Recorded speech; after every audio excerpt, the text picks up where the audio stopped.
मारवाड़ सहित देश की कई विरासतों में जिस तरह से कलाकृतियाँ देखी जाती थी और जिस तरह से महलों को सजाया जाता था और वहाँ पे नक्काशी की जाती थी, खास तौर से सोने की। उस ऐसी नक्काशी जो कभी कई सालों तक खराब नहीं होती थी, ऐसी नक्काशी करने वाले डॉक्टर ज्योति स्वरूप शर्मा जी हमारे साथ हैं, जो पिछले कई सालों से काम कर रहे हैं और समाज को एक संदेश देना चाह रहे हैं कि ये जो इस तरह के जो कार्य हैं, जिस तरह से किया जाए तो क्या है कि जो संस्कृति है वो बची रह सकती है। अभी हम बात करेंगे ज्योति स्वरूप जी, मुझे बताइए कब से काम कर रहे हैं और क्या है आपका ये? मैं बचपन से ये मेरा एक जुनून रहा है कि मैं अपनी धरोहर जो है, जो किले हवेलियों में महलों में जो भी अपना फ्रेस्को है, जो सोने के हैं और भी हैं काम, तो वो धीरे धीरे लुप्त हो रहे हैं समय के थपेड़ों के कारण।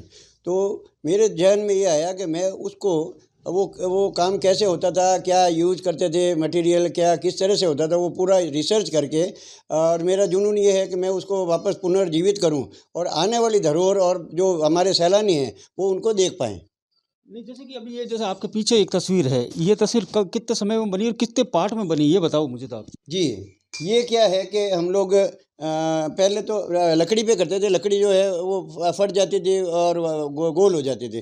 अब ये भूटान बोर्ड आ गया है, इसको हम पुट्टी दे के इसको इससे एकदम फर्स्ट क्लास इसका स्पेस कर देते हैं और इसको घसाई करते हैं रेजमाल से।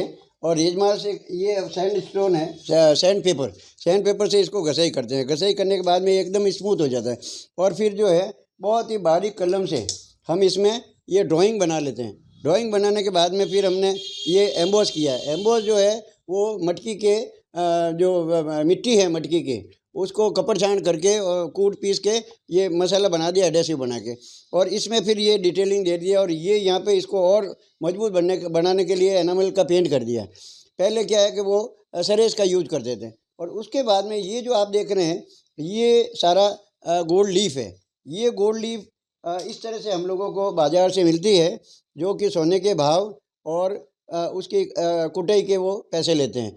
ये सोने के जो लीफ है इनको हम कटिंग करके, ये हमारे पास में ये टूल्स है, इससे पिक करते हैं तो नीचे सोना रहता है और ऊपर कागज़ रहता है। और जब हम यहाँ लगाते हैं तो कागज़ पे ऐसे करेंगे तो वो नीचे एडेसिव लगाया हुआ है तो वो चिपक जाएगा।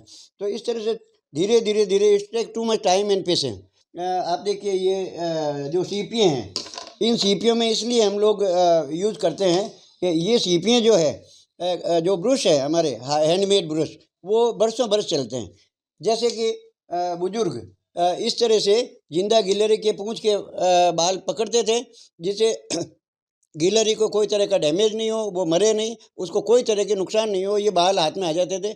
और फिर कबूतर के पंख के पीछे का जो होल होता है उसमें ये डाल के इसको बनाते थे।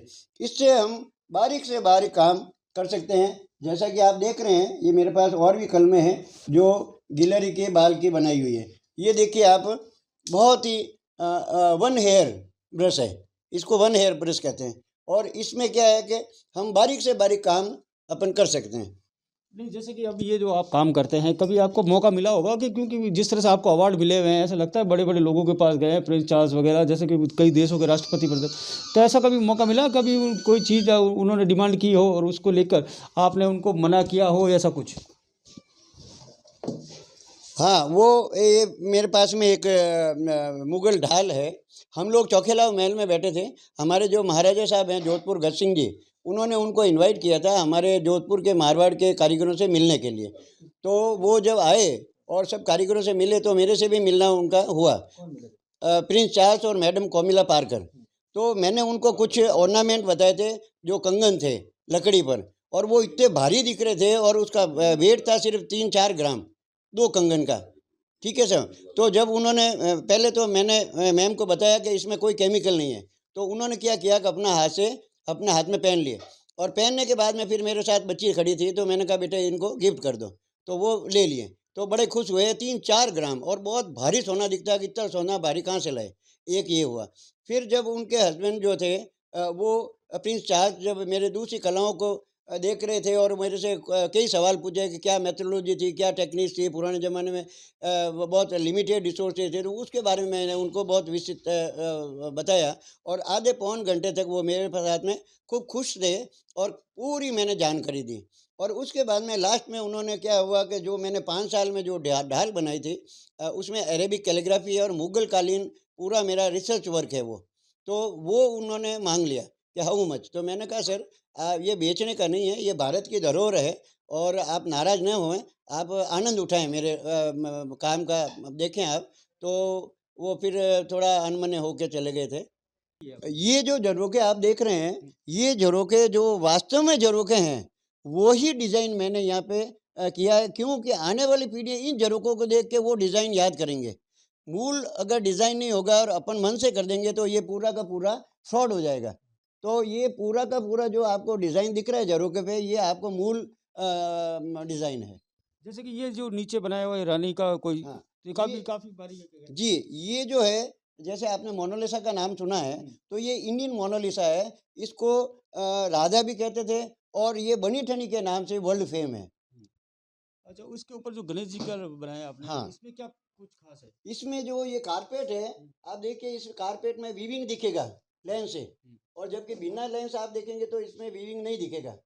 पूरा जो धागा बनत है वो इसमें इतना बारीक से गिलहरी के पूंछ के बाल के को यूज करके इसमें इतना बारीक काम किया, और ये करीब 2.5-3 साल लगे साहब इसमें। ये मेरा एक मुगल कालीन शैली। मैंने क्या है कि सब शैलियों में पहले तो पुस्तकें इकट्ठी की, जब बुक्स मेरे पास आ गई तो फिर मैंने स्टडी की, और फिर ये मुगल कालीन जो है मैंने सालारजंग म्यूजियम में अरेबिक कैलीग्राफी का कलेक्शन देखा था। तो मेरे जहन में आया कि मैं भी कुछ अरेबिक कैलीग्राफी पे कुछ काम करूं। तो फिर जचा कि भाई अपन मुगल कालीन को चित्रित करते हैं। तो ये मेरा पूरा का पूरा ओरिजिनल है। इसमें मैंने कहीं से कोई किसी का कॉपी नहीं किया है। ये देखिए आप, इतना बारीक है। ये सारे जो हैं, ये क्या लिखे हुए हैं, कौन सी भाषा में? ये अरबी में, क्या ये सारा अरबी में कलमे आयते हैं। ये कुरान शरीफ से कलमे आयते हैं। और इसमें भी बहुत बारीक से बारीक पूरा डिज़ाइन किया हुआ है। ये देखिए आप, अंदर जो है पूरा इतना बारीक किया हुआ है कि आपको लेंस से ही इसको पता चलेगा कि भाई ये क्या चीज़ है।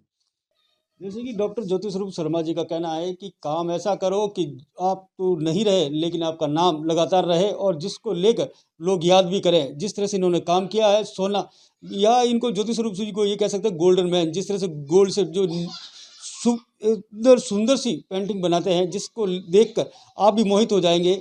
इसके लिए ये इन्होंने बहुत अच्छा काम किया है। जोधपुर में करणपुरी, एबीपी न्यूज़।